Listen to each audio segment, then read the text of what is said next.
Hello बच्चों, good evening. पिछले term पर हम लोग ने इलेक्ट्रोनिगेटिविटी पर डिस्कस किया था। आपका इलेक्ट्रोनिगेटिविटी पर हम लोग इलेक्ट्रोनिगेटिविटी के बारे में पढ़ रहे थे। उससे पहले हमने इलेक्ट्रोनिगेटिविटी से पहले जो हमने डिस्कस किया था इलेक्ट्रॉन गेन एंथैल्पी के बारे में डिस्कस किया था। आज हम एक टॉपिक में हम दोनों को कंपैरिजन भी करेंगे और ये भी समझेंगे कि दोनों में मेन डिफरेंस क्या रहा होगा।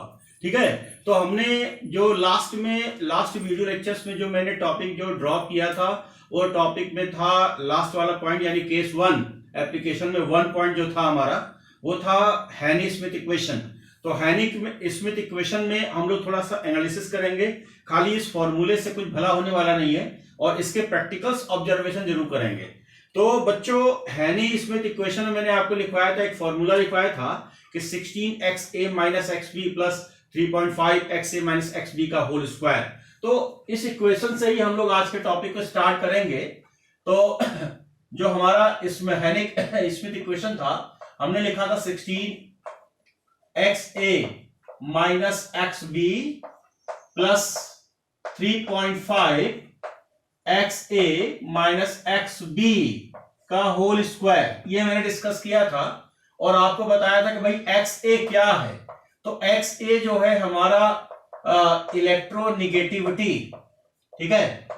तो हमने लिखा था भाई इलेक्ट्रोनिगेटिविटी ऑफ ए, राइट। और एक्स बी जो था हमारा वो हमारा था इलेक्ट्रोनिगेटिविटी ऑफ, है ना, इलेक्ट्रोनिगेटिविटी ऑफ बी। ये हमने दो बातें की थी।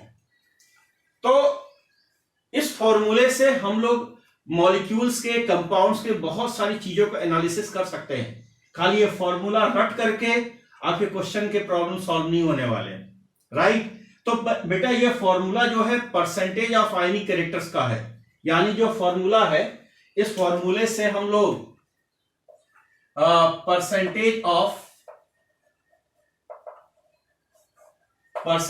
ऑफ आयनिक कैरेक्टर निकालते हैं, ठीक है, आयनिक कैरेक्टर निकालते हैं, ठीक। तो पहले इस फॉर्मूले का यूज कर लिया जाए, फिर हम और भी डेटा यूज करते हैं। एक क्वेश्चन लिखो HCl, मैं बोर्ड पर लिखे दे रहा हूं।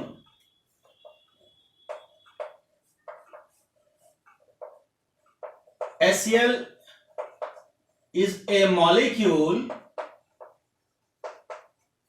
having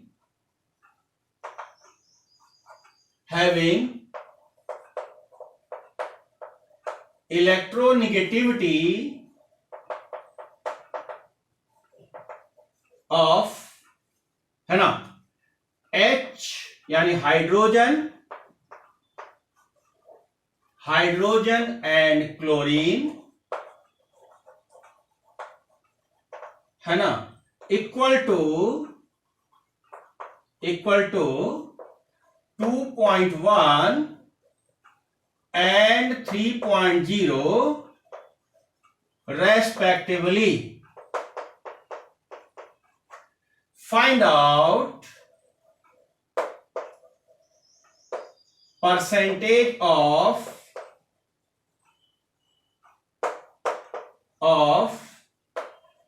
ionic character, right. ये हमने निकालना है, ये हमारे पास फॉर्मूला है। अब अगर हम सॉल्यूशन की बात करें, देखो बेटा HCl मॉलिक्यूल ले रखा है हमने, ठीक है, मॉलिक्यूल ले रखा है, ठीक।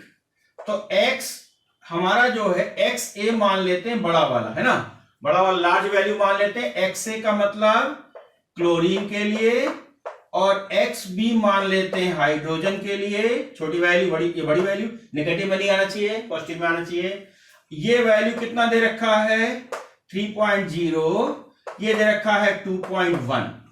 अब हैनी स्मिथ इक्वेशन लगाएंगे तो 16xa minus XB plus 3.5xa minus XB का स्क्वायर, या हम ये भी कह सकते हैं 16, ये हमारा हो गया XCl minus x H hydrogen के लिए plus 3.5 HCl minus x H का होल स्क्वायर।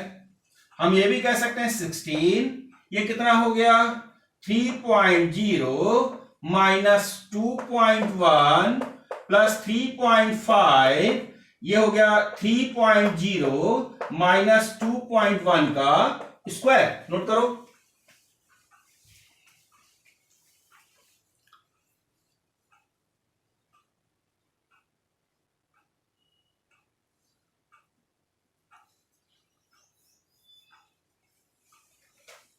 लिखा बच्चों, ये आ रहा है 16 इंटू ये कितना हो गया बताओ 9 प्लस 3.5 है ना, और इंटू कितना हो जाएगा, इंटू हो जाएगा 9 का क्या स्क्वायर। अब इसको सॉल्व करेंगे, इसको सॉल्व करेंगे, ठीक है ना, इसको आप सॉल्व कर लेंगे। अब थोड़ा ध्यान से समझना, आंसर देख लेना 17 के आसपास कुछ आंसर ऐसा आएगा। अब मेरी बात सुनो, मान लिया जाए, सपोज कर रहा हूं मैं, एग्जैक्ट आंसर आपने खुद निकालना है। सपोज हमने मान लिया कि ये जो वैल्यू आ रही है 17% आ रही है। फॉर एग्जाम्पल मैंने मान लिया कि इसको सॉल्व करने के बाद इतनी वैल्यू आ रही है, ठीक है। तो हमसे क्वेश्चन ये पूछा गया कि परसेंटेज ऑफ आयनिक कैरेक्टर बताइए। तो परसेंटेज ऑफ आयनिक कैरेक्टर जो है हमारे पास कितना आया, ये कितना आया, ये आया 17%। मैंने सपोज कर लिया, बाकी आप खुद सॉल्व करके देखो, कैलकुलेट करके देखो। अगर मैं क्वेश्चन में ये कह देता हूं कि परसेंटेज ऑफ कोवेलेंट कैरेक्टर बताइए, है ना। अब तो आयनिक फॉर्मूला तो हमने आयनिक का पूछा, हमने आयनिक का पढ़ा है, लेकिन एग्जामिनर तो कोवेलेंट पूछ लेगा। तब क्या करोगे, अगर परसेंटेज ऑफ कोवेलेंट कैरेक्टर अगर मैं पूछ रहा हूं तो आपने क्या काम करना है कि 100 माइनस 17 कर देना, ये जो आया। या मैं ये लिख दूं कि 100 minus percentage of ionic character, ऐसा मैं लिख दूं, ये फॉर्मूला लिख दूं मैं ऐसा, राइट। ये फॉर्मूला मैं हर जगह यूज करूंगा, ये फॉर्मूला मैं यूज करूंगा। अब यहां पर क्या हुआ कि जो आंसर निकालेंगे तो 100 माइनस जो है 70 लिख देंगे तो हमारा कितना आएगा बताओ बच्चों, 83% आ जाएगा। बेटा आएगा कि नहीं, 83% आ जाएगा, राइट। तो अगर मैंने पूछा कि बताओ कि परसेंटेज ऑफ आयनिक कैरेक्टर, तो आपका इतना आ गया, आया कि नहीं आया। और अगर मैंने कोवेलेंट कैरेक्टर पूछ लिया तो ये पूछा। अब क्वेश्चन हमारे पास क्या है, थोड़ा एक और सुनो, क्या ये HCl मॉलिक्यूल पानी में घुलेगा कि नहीं घुलेगा। बच्चों पानी में सॉल्युबिलिटी के लिए हम लोग करते क्या हैं, अगर कोई कंपाउंड, ध्यान से सुनो, अगर कोई कंपाउंड डिसोसिएट होके कैटायन प्लस एनायन बना रहा है, तो कैटायन एनायन बनाने की वजह से इसको कहते हैं पोलर क्या बोलते हैं, पोलर मॉलिक्यूल। क्या बोलते हैं इसको हम लोग, पोलर मॉलिक्यूल। बच्चों एक बात बताओ कि अगर मैं पानी को तोड़ता हूं तो H प्लस बनता है, OH माइनस बनता है, तो ये भी पोलर होगा, राइट। तो हम लोग क्या पढ़ते हैं, हम लोग ये पढ़ते हैं कि जो पोलर मॉलिक्यूल होता है उसमें कुछ न कुछ आयनिक कैरेक्टर होता है। क्या होता है, आयनिक कैरेक्टर होता है। मतलब एक बात थोड़ा सा समझो कि जितने भी आयनिक कंपाउंड होते हैं पानी में डिसॉल्व हो जाते हैं, जैसे हमने NaCl लिया, KCl लिया, और भी बहुत सारे कंपाउंड है जो पानी में डालोगे तो डिसॉल्व हो जाएंगे। तो बच्चों पोलर मॉलिक्यूल, ये हमारा पोलर क्या है, सॉल्वेंट है। तो पोलर मॉलिक्यूल पोलर सॉल्वेंट में डिसॉल्व हो जाता है, इसी को बोलते हैं लाइक कॉन्सेप्ट। क्या बोलते हैं, लाइक कॉन्सेप्ट। मतलब कि अगर मैंने मान लिया जाए कि NaCl को हम पानी में डाल रहे हैं, पानी के अंदर हम डाल रहे हैं, तो ये क्या हो जाएगा नहीं, सॉल्युबल हो जाएगा कि नहीं, बिल्कुल हो जाएगा। क्यों हो जाएगा बच्चों? क्योंकि हम जानते हैं यहां प्लस यहां माइनस और इसमें भी प्लस माइनस, यानी ये भी हमारा क्या हुआ, ये हमारा पोलर हो गया और ये भी हमारा क्या हो गया, पोलर हो गया। तो पोलर मॉलिक्यूल पोलर सॉल्वेंट में डिसॉल्व हो जाता है। अच्छा एक बात और बताओ, एक बात थोड़ा सा ध्यान से देखो कि घर के अंदर केरोसिन ऑयल रखा होता है। केरोसिन ऑयल आप जानते हो मिट्टी का तेल बोलते हैं। ये बेटा नॉन पोलर होता है। क्या होता है? नॉन पोलर होता है। जब इसको हम पानी में डालेंगे तो नॉट सॉल्वेबल। क्यों? क्योंकि पानी तो हमारा क्या हो गया, पानी हमारा पोलर हो गया और ये हमारा क्या हो गया, नॉन पोलर हो गया। लेकिन अगर केरोसिन ऑयल को हम जो है बेंजीन में डाल दें, किस में डाल दें, बेंजीन में डाल दें, एल्कोहल में डाल दें, किस में डाल दें, एल्कोहल में डाल दें, ईथर में डाल दें, कार्बन टेट्राक्लोराइड में डाल दें, I2 में डाल दें, ये सारे के सारे क्या होते हैं, ये नॉन पोलर होते हैं। क्या होते हैं? नॉन पोलर होते हैं। मतलब बच्चों क्या हुआ कि अगर मिट्टी के तेल को पानी में डालोगे तो कोई रिएक्शन नहीं होने वाली है, राइट। अगर मिट्टी के तेल को पानी में डालोगे तो कोई वो आप उसमें डिसॉल्व नहीं होगा, क्योंकि मिट्टी का तेल नॉन पोलर होता है और पानी आपका पोलर होता है। अगर मिट्टी के तेल को इनमें डालोगे, ये सारे के सारे नॉन पोलर होते हैं, इसमें प्लस माइनस बिल्कुल नहीं होता है, तो प्लस माइनस न होने की वजह से नॉन पोलर होते हैं। तो ये जो है नॉन पोलर में डिसॉल्व होगा। इसको कहते हैं लाइक कॉन्सेप्ट। तो लाइक कॉन्सेप्ट क्या है? पोलर पोलर में घुलेगा, नॉन पोलर में घुलेगा, राइट। तो फिर से मैं बोल दे रहा हूं, पोलर पोलर में जाकर के डिसॉल्व होगा, नॉन पोलर में जाकर डिसॉल्व होगा, इंटरेक्शन अपोजिट नहीं होगा। इस वजह से इसको बोलते हैं लाइक कॉन्सेप्ट। तो हमें समझने की जरूरत क्या है, हमें इस प्रॉब्लम में यूज करने की क्या जरूरत है, हमें कंपटीशन में आने की क्या जरूरत है। अब थोड़ा कंपटीशन में आ जाओ कि मैं इस टॉपिक को इतना इलेबोरेट कर क्यों रहा हूं, मुझे जरूरत क्या पड़ गई। तो बेटा एक बात सुनो, अगर मैं सॉल्युबिलिटी की बात करता हूं तो इस केस में आपने जो है आयनिक कैरेक्टर निकाला 17% और कोवेलेंट कैरेक्टर आपने निकाला 83%। इसका मतलब यह हो गया, देखो आयनिक character soluble in water 100%, covalent character 100% soluble नहीं होता है। कोवेलेंट कंपाउंड पानी में 100% सॉल्युबल नहीं होता है।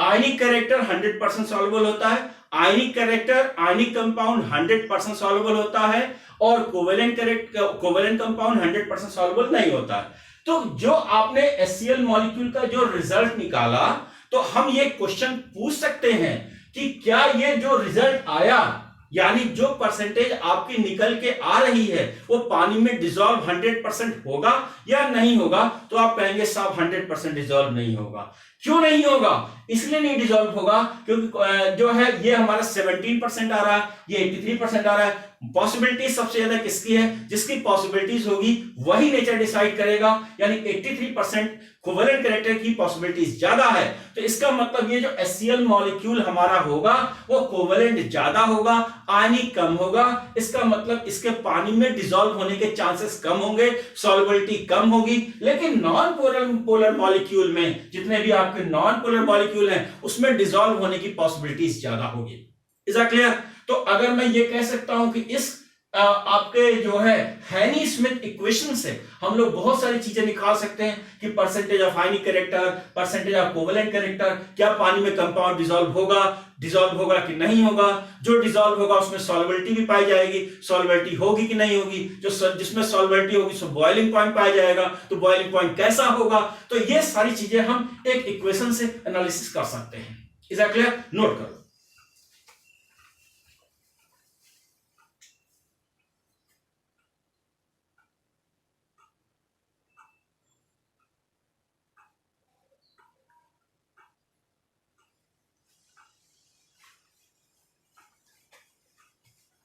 लिख लिया बच्चों? लिख लिया? एक क्वेश्चन और लिखा जाए, एक क्वेश्चन और बोलूं, लिखो HX molecule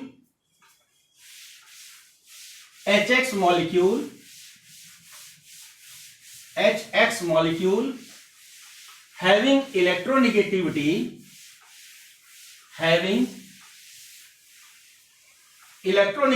of hydrogen, equal to 1.96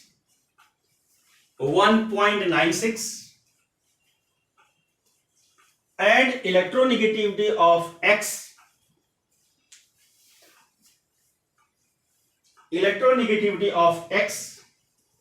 is 2.73. Find percentage of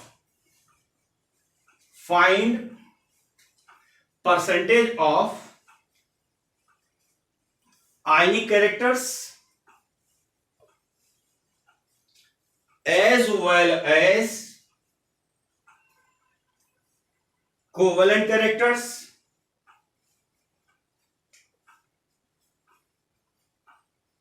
and also explain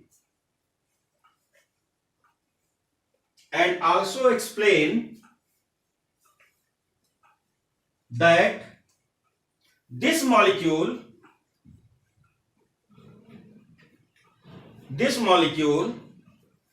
100% soluble in water or not, 100% soluble in water or not.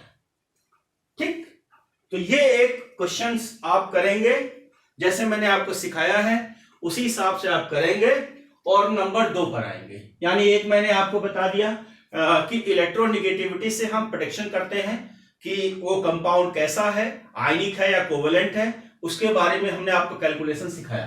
अब नंबर 2 पर आ जाइए। नंबर 2 हमारा क्या? नंबर 2 हमारा कैलकुलेशन है इलेक्ट्रोनेगेटिविटी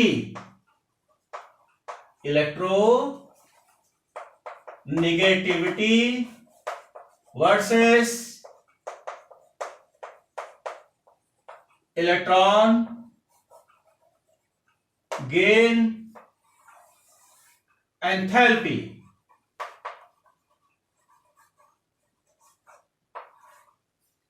है ना? यानी कि हम इन दोनों में कंपैरिजन करेंगे, राइट? ये आपके एनसीईआरटी एक्सरसाइज का सवाल है, ये आपके एनसीईआरटी एक्सरसाइज का सवाल है बेटा जी, ठीक है? ये एक्सरसाइज का सवाल है तो मैं लिखवा रहा हूं, लिखो बच्चों। निकालो electronegativity versus electron gain enthalpy. यानी कि हमें करना क्या है, किसमें अंतर देखना है, EN वर्सेस EA। यही तो है, यही तो बताया है। लिखो लिखो बेटा, electron affinity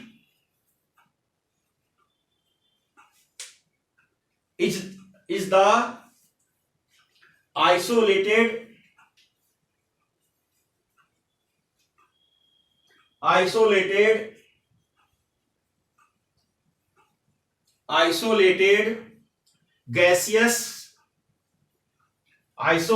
gaseous system properties,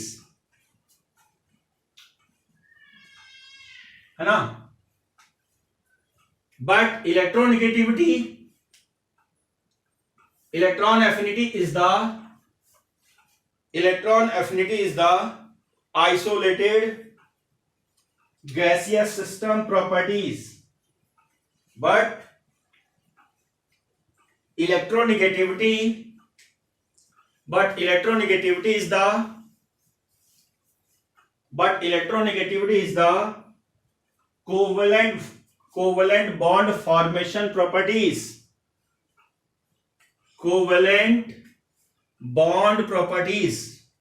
इसमें कोई किसी को डाउट? दोनों के स्टेटमेंट में कोई डाउट किसी को कोई डाउट नहीं। नेक्स्ट पॉइंट लिखो,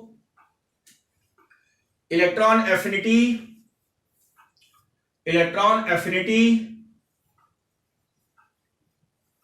contain addition of electron in isolated gaseous system isolated gaseous system, but electronegativity contain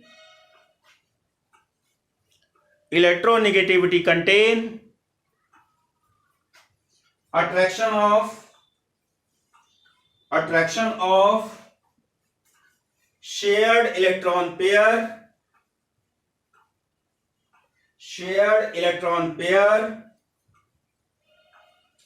towards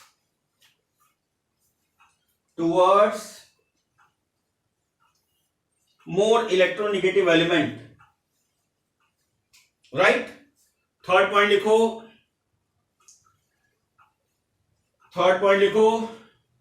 electron affinity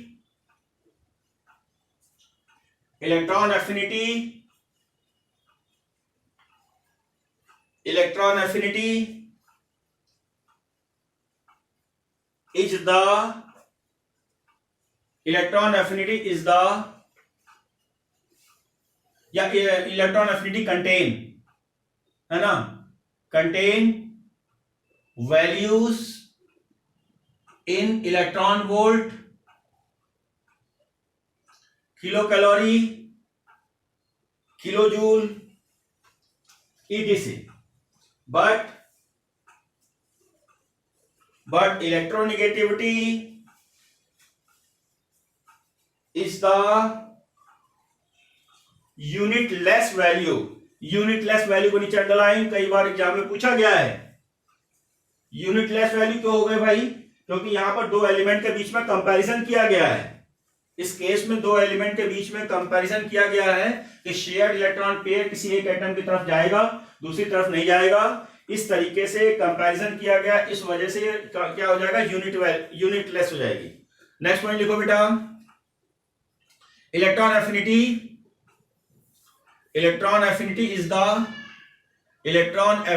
the absolute value,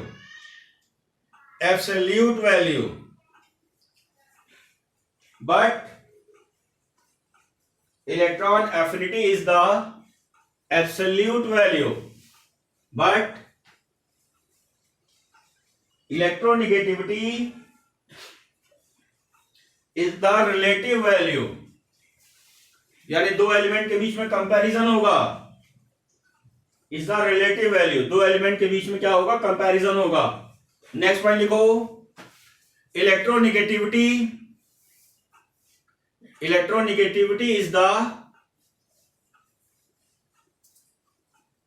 है ना, electronegativity is the regular value.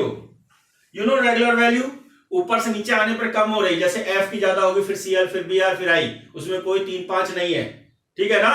जैसे IP में हुआ था, तो IP में ठीक है, ऊपर से नीचे आने पर कम हो रहा था, ज्यादा हो रहा था। और आप जानते हो इलेक्ट्रॉन एफिनिटी की अगर हम बात करेंगे तो आपने देखा था कि क्लोरीन का ज्यादा था फ्लोरीन के साथ, ठीक है, तो वो वैल्यू क्या हो जाएगी आपकी, इररेगुलर हो जाएगी। क्या हो जाएगी, इररेगुलर, रेगुलर में नहीं रहेगा। तो अगर प्रॉपर्टीज ऊपर से नीचे आने पर कोई 3-5 नहीं हो रहा, सिंपली घट रहा है या बढ़ रहा है, तो उसे कहेंगे रेगुलर वैल्यू। और थोड़ा बहुत बीच में कंट्रोवर्शियल आ रहा है, भाई ग्रुप में ऊपर से नीचे आ रहे, कुछ बढ़ गया घट गया, तो वहां पर हम क्या बोलेंगे, इररेगुलर वैल्यू। तो हमने क्या लिखवाया, हमने ये लिखवाया, electronegativity is the regular value, electronegativity is the regular value, but electron gain enthalpy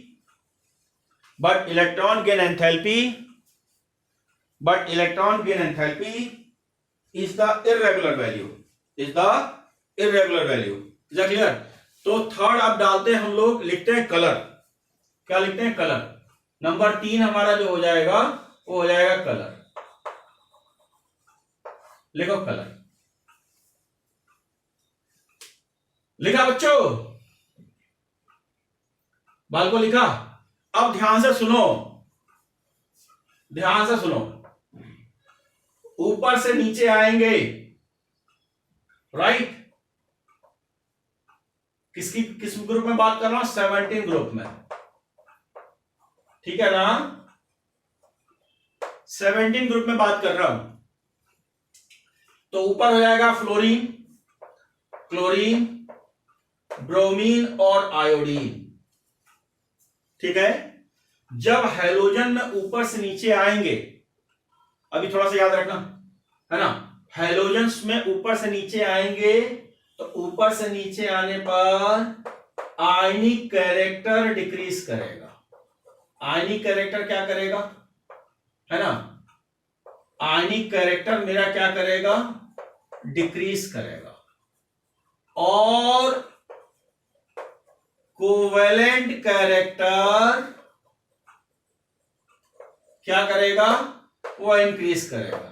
अब आपके सामने क्वेश्चन जरूर आएगा कि सर जी ऐसा क्यों, ऐसा क्यों। मैं जानता हूं आपके दिमाग में क्वेश्चन आएगा कि ऐसा मैं क्यों कर रहा हूं। तो बच्चों एक टॉपिक हमें इसी केमिकल बॉन्डिंग में पढ़ना है, थोड़ा सा मैं इसमें भी बता दूंगा। तो उसमें क्या है, एक फैजांस रूल है। क्या है, एक है फैजांस रूल। तो फैजांस रूल ये कहता है कि भाई अगर कोई आयनिक कैरेक्टर है, अगर कहीं कोई आयनिक कंपाउंड है तो उसका कैटायन जो होना चाहिए वो लार्ज होना चाहिए। क्या होना चाहिए, लार्ज होना चाहिए। और एनायन क्या होना चाहिए, वो स्मॉल होना चाहिए। राइट। अब मैंने एक लाइन खींचा तो ये वाला, इसको समझो ऐसा क्यों लिखा। देखो एनायन बनाओ, F minus, Cl minus, Br minus, I minus. अब बताओ रेडियाई की अगर मैं बात करता हूं, रेडियाई की in the case of anions, right, तो मैंने कहा कि F minus, Cl minus, Br minus और I माइनस। एक बात मेरे को बताओ, रेडियाई सबसे ज्यादा कहां होगी, I माइनस की, और सबसे कम कहां होगी, F माइनस। तो फैजान रूल के हिसाब से आयनिक कंपाउंड में जो एनायन होना चाहिए वो क्या होना चाहिए, स्मॉल होना चाहिए। सबसे छोटा एनायन ये रहा, दिख रहा है, दिख रहा है ना। तो भाई आयनिक कैरेक्टर जो एनायन ये होगा, यानी कि इसमें आयनिक कैरेक्टर होगा, तो ऊपर से नीचे आने पर आयनिक कैरेक्टर क्या हो रहा है, कम हो रहा है। और कोवेलेंट का जब उल्टा चलेगा, आयनिक कम हो रहा है तो कोवेलेंट बढ़ेगा, कोवेलेंट कम हो रहा है तो आयनिक बढ़ेगा, उल्टा चलेगा भाई। मतलब ठीक है, अगर आयनिक बढ़ेगा कोवेलेंट कम होगा, कोवेलेंट बढ़ेगा आयनिक कम होगा, उल्टा चलेगा। राइट। अच्छा अब देखो, अगर इसी के हिसाब से हम बात करें, अगर हम कहते हैं कोवेलेंट की तारीफ करो, तो कोवेलेंट कंपाउंड की हम तारीफ करते हैं, तो कोवेलेंट में भी दो बात इन्हीं के हिसाब से कि भाई कैटायन क्या होगा, कैटायन स्मॉल होगा। क्या होगा, स्मॉल होगा। और एनायन क्या होगा, एनायन हमारा लार्ज होगा। क्या होगा, लार्ज होगा। मेरे को एक बात बताओ, सबसे बड़ा एनायन यहां है कि नहीं, दिख रहा है, देखो मेरे को यहां पर।